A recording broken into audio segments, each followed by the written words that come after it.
नमस्कार दोस्तों, आप सभी देख रहे हैं Kushwaha news Bhojpuri YouTube channel में। दोस्तों आप सभी का स्वागत है। आप सभी के बीच में दोस्तों बहुत बवाल का एक गीत रजनीश रंजन भैया का फिर से आ रहा है दोस्तों आप सभी के बीच में। तो दोस्तों जिस सॉन्ग का टाइटल का नाम दिया गया है कोयरान हई चौकी पर चढ़ के करम। जी हाँ दोस्त, ये गाने का टाइटल का जो कि बोल रखा गया दोस्तों बहुत काफ़ी प्यारा गीत है आप सभी के बीच में, जो कि रजनीश रंजन भैया का आवाज़ में फिर से सुनने को मिलेगा। था जितने भाई रजनीश रंजन भैया का सॉन्ग सुनने वाले हैं तो आप सभी इस वीडियो को जरूर शेयर कीजिएगा, और जितने भाई कोयरान भाई इस वीडियो को देख रहे हैं तो आप सभी लोग इस वीडियो को इतना शेयर करें ताकि आप सभी के बीच में दोस्तों जो कि रजनीश रंजन भैया का फिर से तबाही वाला दोस्तों गीत आप सभी के बीच में आ रहा था। आप हमारे यूट्यूब चैनल पे न्यू हैं तो चैनल को सब्सक्राइब कर दीजिए, क्योंकि भोजपुरी की हर खबर सबसे पहले आप सभी को दोस्तों जो कि देखने को मिलता था। दोस्तों आप सभी को बता दूं जो कि ये रजनीश रंजन भैया का ये गाना दोस्तों आप सभी को सुनने को मिलेगा, ऑडियो गाना आप सभी के बीच में आ रहा था। दोस्तों आप सभी लोग तैयार रहिएगा इस गाने को सुनने के लिए,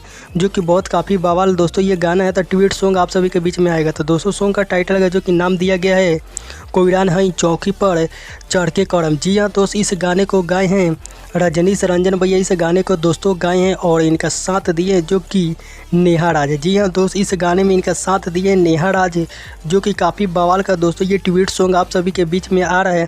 तो आप सभी लोग इस गाने को कल सुबह आप सभी के बीच में दोस्तों रिलीज़ किया जाएगा। सुबह 6:30 पे रिलीज़ कर दिया जाएगा। जोन म्यूजिक भोजपुरी यूट्यूब चैनल पे इस गाने को सुनने को मिलेगा 6:30 पे। तो आप सभी लोग इस गाने को जरूर सुनिएगा और प्यार सपोर्ट दीजिएगा, और अगर हमारे चैनल पे न्यू है तो चैनल को सब्सक्राइब कर दीजिएगा।